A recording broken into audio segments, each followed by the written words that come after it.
Mirá, lo que yo viví, digamos, comienzo de los 70, ¿no? Fue una experiencia que era casi familiar, fue la revista Crisis, ¿no? Digamos, ellos tenían la redacción ahí en Avenida Pueyrredón, casi cerca de, ¿cómo se llama la que cortaba? Cerca de, Pueyrredón, cerca de Avenida Córdoba, ahora no me acuerdo Tucumán, Sí, una no, de sí, esas, sí. ¿viste?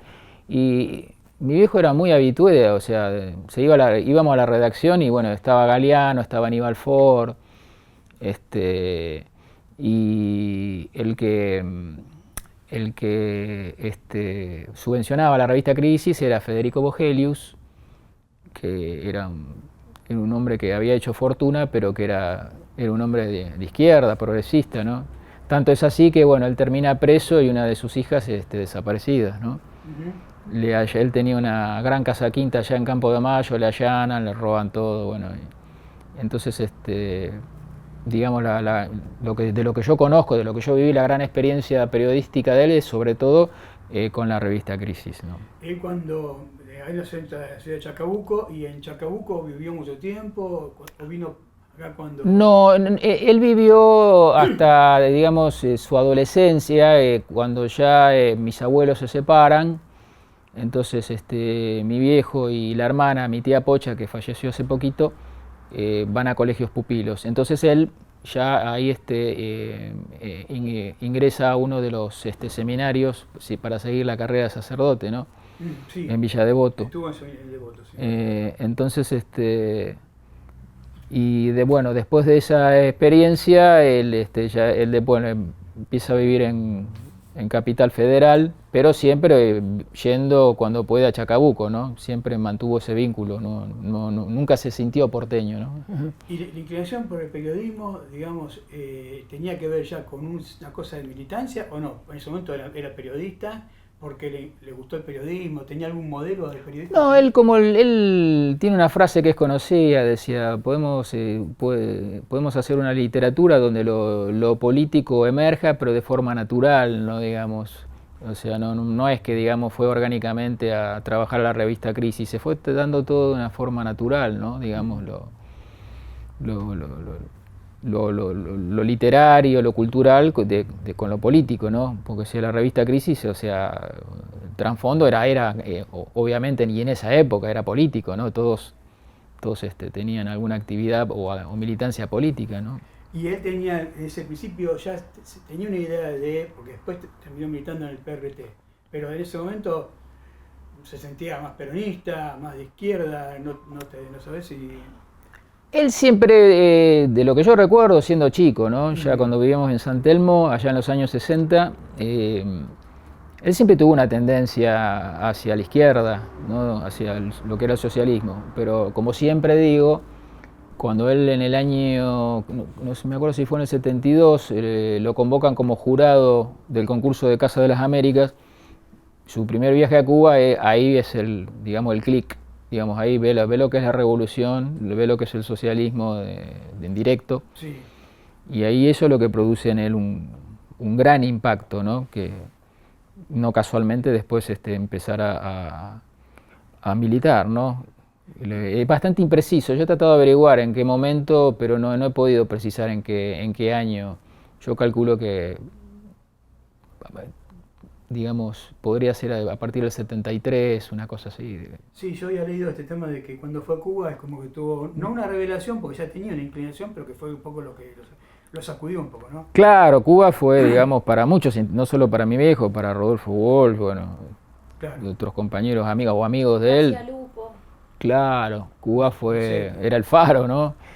Y fue la gran, claro, él veía eso y decía, bueno, yo quiero eso para mi país, ¿no? Quiero esa igualdad. Y él ya era un escritor encumbrado, ya era un tipo importante ya. Sí, porque en él se da una característica que él lo hacía por una cuestión de difundir su obra, o sea, todas, prácticamente, salvo el libro de cuentos completos, los libros de cuentos, que son varios, todas sus novelas tuvieron premio.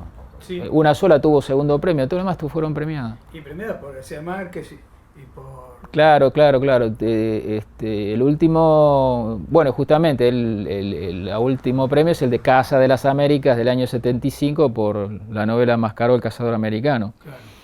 Este, así que Y ahí aparece justo cuando le dan una beca y él renuncia a esa la beca esa- Guggenheim, claro, la beca Guggenheim Yankee, él la rechaza, sí, sí. digamos, Hay una carta que la, sí, hay una carta que sí, está sí, bueno sí. recordarla, ¿no? Que él dice que con muy, digamos, con muy buen, mucho respeto se dirige y dice que está bien, que muchas gracias, pero que él entiende que sería recibir un apoyo de quien es el enemigo, ¿no? Es el, Claro, sí era una contradicción, digamos, fue muy coherente porque si vos sos una persona de izquierda o sos antiimperialista no podés aceptar una beca del imperio, ¿viste? Porque es sí, eso. sí, y él lo Entonces, hizo. claro, Fue coherente con eso. fue coherente, claro, una cuestión de coherencia, ¿no? Yo creo, no en estas épocas, pero yo creo que es muy importante la cuestión de la coherencia, ¿no? Sí. La firmeza ideológica, téngalo uno la que tenga, ¿no? Siempre que esté dentro del lado del campo popular, obviamente, pero yo le doy un gran valor a la coherencia y a la firmeza, ¿viste? Y cuando, digamos, ya se involucra más en la cuestión de la militancia en el PRT, ¿cómo se produce ese cambio? ¿Vos ya sentías como hijo que no lo veías tanto, o lo veías preocupado, o lo veías entusiasmado por hacer otras cosas, que no era solamente escribir, ¿no? Digamos. Mira, es todo progresivo, todos vamos evolucionando, ¿no? Entonces él fue también, como me dijo una vez, me dijo ya en las últimas épocas que eran muy bravas, me dijo, y si uno se compromete cada vez más. Y él, digamos, él empezó en el Frente Cultural, o una de sus primeras tareas era el Frente Cultural, el FAS, el Frente Antiimperialista por el Socialismo. Él llegó a un grado ya alto de compromiso, como dije el otro día en una nota, pues yo fui testigo de eso, yo lo vi, yo era muy joven, ¿no? Tenía 16 años, pero lo presencié y lo acompañé a reuniones. Y mi viejo también estuvo en la parte de inteligencia. Vos sos el hijo número, porque tuvo varios hijos, ¿no? Tu viejo. Yo soy el segundo, el primero es Alejandra, que tiene 2 años y medio más que yo soy el del medio, y después mi medio hermano, que es Ernesto Agustín, que lo tuvo con Marta, su última compañera. Y cuando lo secuestran, estaba cuando lo secuestran a él esa noche que volvía al escenario del cine, estaba con Marta, él ya, o estaba con tu mamá. No. Cuando él vuelve, habían ido al cine con Marta a ver El Padrino, segunda parte, y en casa queda el compañero del partido, Héctor Fabiani, al cuidado de los chicos, y bueno, cuando tocan al timbre, él era, en el partido le decían el Moncho, para nosotros era el Gordo. Uh-huh. El Gordo abre pensando que era mi viejo y entra la Patota. Entra la Patota, lo reduce y lo esperan a mi viejo. Y esto fue acá cerca, ¿no? En la calle Fitzroy. Acá, Fitzroy, 1205, acá, unas 5 cuadras de acá, Villa Crespo. Sí. Y tu hijo, digamos, en charla con ustedes, él intentó de alguna manera, como él seguramente presentía que estaba la persecución hacia él, ¿no? Digamos, ya él venía recibiendo, ya de un año antes por lo menos, venía recibiendo amenazas, y incluso le ofrecen de llevarlo a la embajada de Cuba. Él podría haber tenido un exilio cómodo, no cómodo, digamos, pero, sí, al lado de lo que pasó, viste, podría haber, y bueno, no, él dijo, este es mi lugar de lucha, de combate, y de aquí no me muevo. ¿Y con ustedes hizo algún tipo de medida de cuidado, de seguridad, de bueno, por lo menos que, digamos, que me toque a mí? Pero sí, él preveía eso, y bueno, lo que pasa es que nosotros él se había separado hacía unos años de mi madre, y vivía acá en otra casa, o sea, no compartíamos el mismo lugar, y bueno, él tomó medidas. Bueno, hubo un tiempo, unos días que se fue a Chacabuco, medio que anduvo de un lado para otro, pero digamos, el intelectual es un blanco fijo, ¿no? Como se decía, como decía Mario Benedetti. No es un blanco móvil, es un blanco fijo, era un blanco fácil. ¿Y él ahí es cuando escribe la balada del Álamo Carolina? Antes, la balada es sí, un poquito antes. Un poquito antes, ¿no? Es Pero un más o menos poquito. es como que, digamos, en esos cuentos también un poco él vuelca no sus temores, sino que está avisando, ¿no? Lo que está pasando en el país, ¿no? El otro día hablaban de ese tema. En la novela Mascaró es bastante impactante porque él, bueno, Mascaró, para resumirlo enormemente, es la historia de un circo muy, muy pobre que va transitando los pueblitos y va generando conciencia en la gente. Entonces se transforma en subversivo. Y de cirquito termina transformándose en una guerrilla. O sea, es una metáfora de la revolución, por eso también lo han perseguido a él, ¿no? Entonces, pero es particularmente llamativo cuando él relata la parte de tortura, ¿no? Es como, no te digo que premonitorio, pero el otro día hablábamos de eso justamente en una actividad. Y no, tenía muy en claro lo que podía pasar, ¿no? Que eso fue el 4 de mayo, ¿no? De 4 al 5 de mayo del 76. Y después hay testimonios que lo vieron en primero como un preso legal, ¿no? En una cárcel, ¿no? Tenía, te digo, por ahí en algún lado que lo leí. No, nunca estuvo. Sí, en el Vesubio, después, por supuesto, ya como... No, sí, ahí están, hay testimonios varios. Está la causa Vesubio, que va por la tercera etapa, por lo menos. Hubo testimonio. Bueno, el testimonio más firme fue, en su momento, fue el de Diego Guanini, hijo de Catalina Guanini, la dirigente que estaba con nosotros en Familiares, y bueno, ella era del Partido Obrero. Y Diego vuelve al país, si no me equivoco, en la contraofensiva de los Montos. Y, o sea, él sale de Vesubio y vuelve, creo que es cuando vuelve, él vuelve a caer y ahí se pierde. Pero cuando él sale la primera vez, logra testimonia que lo vio al viejo, lo vio en el Vesubio. Lo vio en el Vesubio.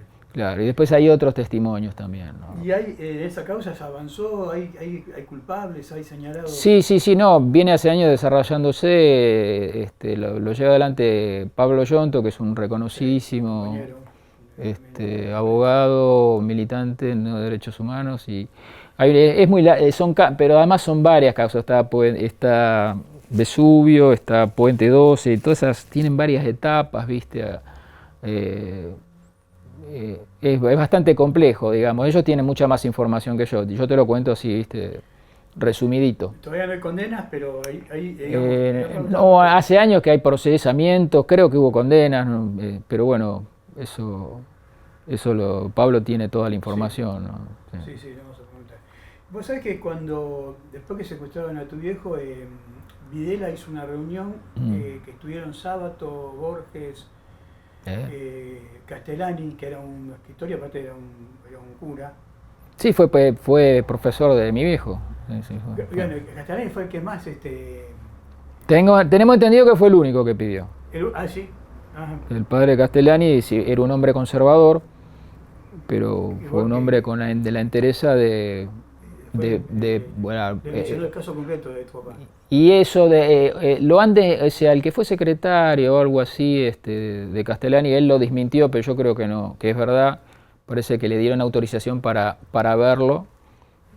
Parece que él pasó por coordinación federal, estaba muy mal de salud y parece que el padre Castellani le alcanza a dar la extrema unción. Y lo que los curas lo nieguen no me parece raro, ¿viste? Pero yo creo que fue verdad. Entonces, bueno, después lo trasladan, hay una versión que lo trasladan con Raimundo Gleiser, que eran compañeros, ¿no? El cineasta, bueno, un cineasta no solo conocido, sino que era del partido, era del PRT. Era del PRT, Raimundo. Y hay una versión, no sé si está corroborada, de que los trasladan el mismo... Era un día del padre, los trasladan a los dos y eso significaba la muerte, ¿no? A Raimundo y a papá, sí, los trasladan el mismo día. O sea, estando secuestrados. Sí. Tienen el traslado y... O sea, nunca se supo y nunca se recuperó el cuerpo. No. El equipo de antropología forense hace muchos años nos tomó muestras de sangre por el ADN y no. Hasta ahora no hemos podido recuperarlo. ¿Y qué experiencia tuviste como familiar respecto en esa época y después los años posteriores, ¿no? De llamado de atención, de reclamos del mundo académico, literario, internacional, latinoamericano? ¿Hubo algo que se pueda como quedar en el testimonio del tiempo de que, no sé, escritores de América Latina. Sí. La libertad de... No, hubo, sobre todo la que trabajó mucho eso, porque estaba exiliada, era Marta Conti. Ella estuvo exiliada en distintos países y hubo, sí, campañas en distintos países. Marta era la señora esposa. La última, sí, Sí. compañera de papá. Sí, hubo también, desde García Márquez hasta Cortázar hubo y otros que no colaboraron, ¿no? Pero hubo, sí, pedidos, sí. Bueno, por él y por todos, ¿no? Fue muy grande la campaña en el exterior. O sea, eso fue lo que ayudó también a que la dictadura retrocediera, ¿no? Claro, la verdad es que no alcanzó para que lo... Claro, sí, se dieron diferentes factores, ¿no? Pero digamos la campaña, eso, que acá la dictadura le llamaba la campaña anti-argentina. No sé si te acordás. Sí, totalmente, claro. Que hasta hicieron un charter acá, y muchos de estos soretes que ahora son periodistas, como Fernando Bravo, viste, que ahora son democráticos, en esa época eran... Igual es gorila, sí. Claro. Democrático, pero gorila. O sea que no alcanzó con que tu viejo, incluso ya para ese momento en el que lo chupan, lo desaparecen, no alcanzó con el hecho de que tu viejo fuera ya a esa altura un escritor consagrado, un periodista consagrado, digamos, no alcanzó. No. Como para tener una dimensión de eso, que me parece. Claro, él pensó que, porque ya era reconocido como intelectual, pensó que eso iba a ayudar a que no. Pero por otro lado, él también tenía noticias en una carta, él lo manifiesta, que el plan ya estaba elaborado y eran 30.000 bajas, ¿viste? Ya estaba elaborado el plan de la dictadura. O sea, lo que pasa es que nunca se había vivido. Yo incluso años después de la dictadura, nosotros nos quedamos acá y teníamos cierta esperanza, como otros familiares, ¿no? de que podría haber algún tipo de blanqueo, de que los pasaran al Poder Ejecutivo, y había, viste, y bueno, después cuando empezaron a venir las informaciones del exterior nos dimos cuenta que había sido un genocidio. ¿No? Sí. Ya esa esperanza que uno igual mantiene, viste, quedó relegada, ¿no? Y después empezaron, digamos, ustedes como familiares, la militancia en los organismos. Sí, yo medio de los 80 entré en la Comisión Juvenil de Familiares de Desaparecidos y Detenidos por Razones Políticas. Había mucha actividad en esos años, ¿no? Y bueno, en esa época tenía vinculación también con los otros organismos y bueno, y después empecé con militancia en otras organizaciones políticas, ¿no? Incluso con gente que habían sido compañeros de mi viejo, ¿no? Que habían sobrevivido. Sí. De la plana mayor del PRT, digamos, ¿hubo alguno que sobrevivió o la mayoría, digamos, como en la época de tu viejo secuestraban a los jefes? No, sí, justamente hoy hablábamos con la compañera, con el negro Oropel, y de la dirección, bueno, el que yo tuve más, milité con él, fue con el pelado, con Enrique Gorrearán. Perdón, te pregunto, ¿estuviste en el MTP? Claro, yo después, yo entré 3 años después de Tablada, porque se habían, obviamente, la situación era tan desfavorable que todas las fuerzas se volcaron en la campaña por la libertad de los presos políticos. Y yo visitaba las cárceles y ahí conocí a la que iba a ser la madre de mi hijo, Mirá. Claudia la Negra, y me enamoré. Y bueno, me separé de la que por entonces era mi mujer y empezamos a tener una... Después nos casamos en el penal de Seiza. Y mi hijo tiene 23 años hoy en día. Sí. ¿Y ella después fue liberada cuando fue el indulto o antes? Con De la Rúa, sí, hicieron 117 días de huelga de hambre. Ah, con De la Rúa recién. Y De la Rúa, muy presionado, tuvo que dar reducción de penas. Y ahí, pudieron, pero la pasaron muy bravo. Así que bueno, nosotros estuvimos en toda esa campaña. Y ahí conocías a Gorriarán, entonces. yo en realidad para mí, para un simple militante, para mí fue un orgullo. Yo lo conocí cuando él estaba clandestino. Pude conocer la clandestinidad de los compañeros. En el año 93. Entonces él cae en el 95, lo capturan en México. Sí.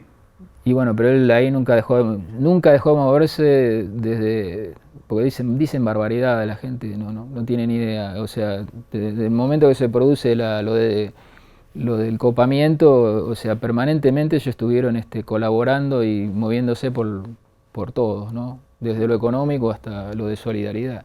Y nosotros, bueno, simplemente contribuimos a toda esa campaña, teníamos en contra todo, el gobierno, los medios de comunicación, los servicios, nos hacían operaciones políticas, cuando salíamos a pintar paredes nos metían en cana, pero fue una época difícil.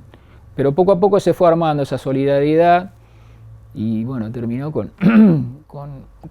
que llevó casi 10 años, ¿no? Pero bueno, se logró la libertad. Y bueno, entre ellos compañeros históricos, ¿no? Por ejemplo, Ana María Sibori, que hoy hablé con ella, que vive en Nicaragua, una compañera histórica, ¿no? Que ella estuvo en la fuga del Buen Pastor, sí. Estuvo también en cantidad de actividades en aquella época del partido, estuvo en Nicaragua, ¿no? Todavía hay algunos compañeros que viven, ¿no? Están algunos mayores, ¿no? Pero todavía viven algunos, sí, sí. Yo, sí, de la parte sindical te digo, no voy a decir lo que no conozco, ¿viste? Lo que sí sé que cuando él impulsó una lista en la SAD, en la Sociedad Argentina de Escritores, impulsó una lista, ya él estaba bien orgánico, ¿no? Y me acuerdo que hay incluso a uno que había tenido una actitud, había sido compañero de él, había tenido una actitud bastante jodida con respecto a esa situación. Mi viejo fue y lo boxeó, ¿no? Sí, era... De temperamento. Sí. Y entonces, pero digamos, es lo único, no, pero a nivel sindical qué sé yo, habría que hablar con alguno de los biógrafos, ¿no? de él, yo no recuerdo. Pero... Y después lo otro que te quería preguntar tiene que ver, quizá no es tan sacado de contexto, pero pensando en este contexto concreto, en este presente en el que, por ejemplo, un personaje como Oesterheld vuelve a estar, tan en primera plana a partir de esta serie que se hizo sobre el Eternauta, ¿no? Pensaba si podés encontrar algún tipo de similitud en relación a Oesterheld con tu viejo, ¿no? O sea, en esta figura de los intelectuales de época que decías, ¿no? Este compromiso casi imprescindible quizá para muchos de ellos, a pesar de que fueran tan conocidos, digamos, ¿no? Si crees que, no sé, quizá para las nuevas generaciones pueda volver a despertarse algún tipo de interés por su obra literaria, por la de tu viejo me refiero, ¿no? Si crees que lo que él escribió se puede leer en clave del presente, digamos. Sí, mira, yo siempre digo, es increíble cómo mi viejo camina solo, porque nosotros, hemos venido desde hace tantos años reeditando la obra y, manteniendo la memoria y todo tipo de actividades, pero de repente en este momento está la escuela 11, donde él daba clases, que están haciendo un mural, una escuela de Espeleta que le quieren poner el nombre, por todos lados aparecen. Bueno, el Centro Cultural, el otro día en Chacabuco, que yo no pude ir, la liga que es de primera división de fútbol allá, le puso el nombre, pero eso aflora, y con Oesterheld es una maravilla, porque es como que no los puede matar, ¿viste? ¿No? Sí, no. O sea, los milicos se lamentan, el enemigo se lamenta de que, como dijo un viejo compañero mío, ¿no? Dice, o sea, lástima que no te puedo matar más veces, ¿viste? Que te puedo matar una vez, porque, o sea, lamentan, hasta eso lamentan, que te matan y listo, ¿viste?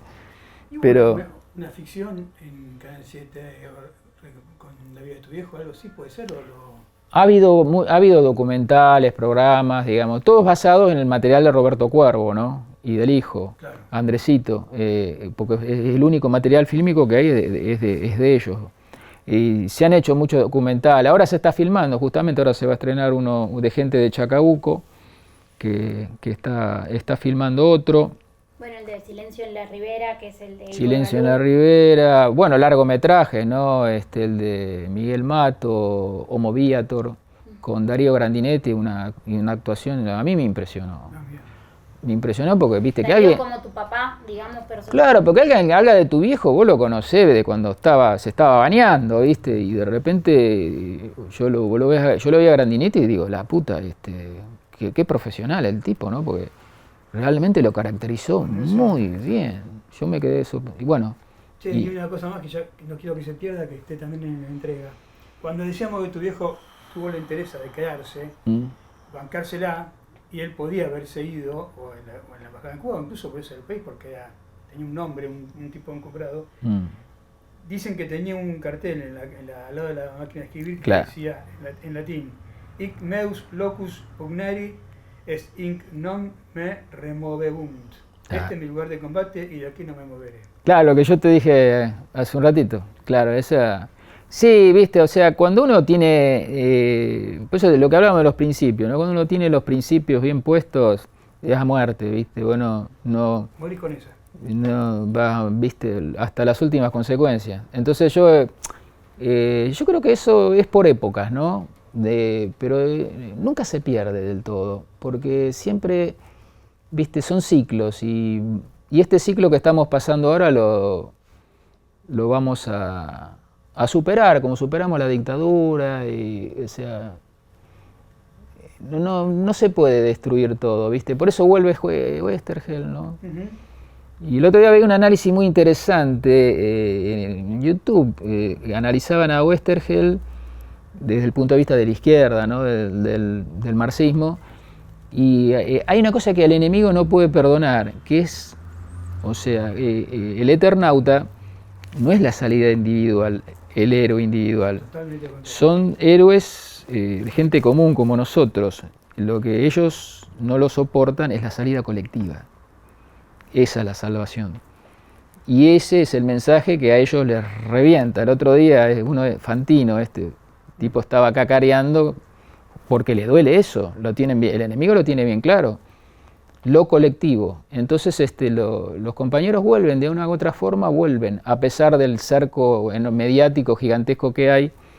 O sea, no los pueden matar, ¿viste? Vuelven, aparecen debajo de las piedras, ¿viste? Porque yo veo que por todos lados, te digo, me llaman y me quieren ver y que le quieren poner el nombre y que quieren hacer un documental, han hecho obras de teatro, varias, historietas, ¿viste? Pero naturalmente, o sea, no hay nadie, no es que yo llame y digo, che, quiero que le pongan el nombre de mi viejo, no, nada que ver. ¿Viste Mascarocine? ¿Lo ubicás? Sí, claro, los conozco. Son unos fenómenos. Sí. Yo tengo un par de amigos ahí. Bueno, la gente, ellos han colaborado muchísimo con nosotros. Claro, el nombre sí. El colectivo audiovisual es Mascarocine, nada menos. Sí, justamente la gente de Mascarocine le hizo una entrevista muy larga al pelado Enrique Gorriarán, o sea, la gente de Mascarocine, sí, hay como 6 horas grabadas de entrevistas. Sí. Compas, estamos